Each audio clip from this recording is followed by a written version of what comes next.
I like today's reading. I always try to baptize somebody, and not before the liturgy on Sunday, but another day. I like to give them communion straightway. I always take, when I go baptism in another out of town, I always take reserved gifts so I can give Holy Communion, usually it's a baby, to the baby immediately after. And because this reading always comes to my mind, when Christ bestowed new life on this girl, he said, give her something to eat, was the first thing he said. So when you baptize the child and bring them to new life, give them the holy things to eat right away, or a Holy Communion.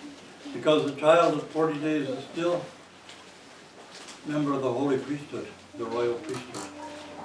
So that transformation today, we're going to take another step into looking at the altar as paradise and understanding more about the depth of the Holy Communion, how it ties together with the revelation of St. John, and how the gospel is more fulfilled in the liturgy than any place else.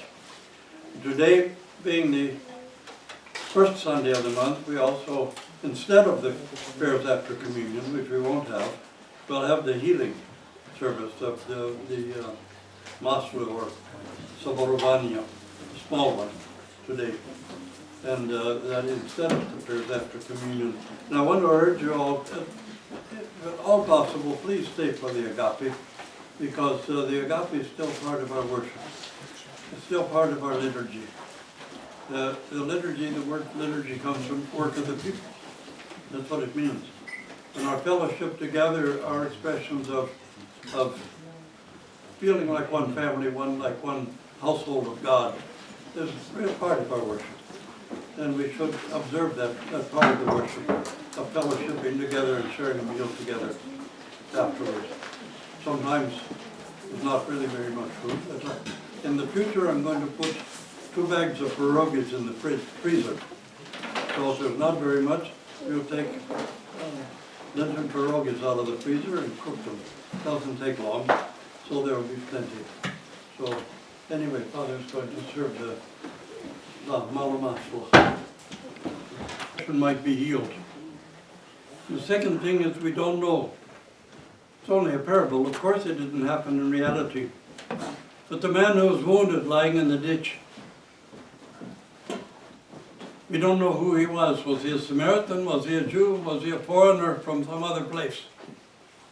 It didn't matter to the good Samaritan. He didn't ask, brother, where are you from, before he healed his wound, tended to him.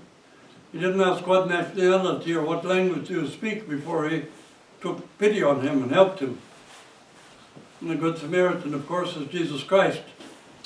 And the end to which he took him is the church, which is to look after us until he comes again back.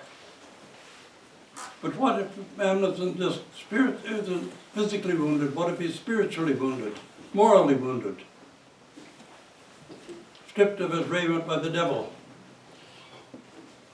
We're more likely to spit on him or judge him or condemn him than we are to pray that he might be healed. We're more likely to judge and to condemn than to love and to uplift. But we should think about that as Christian people.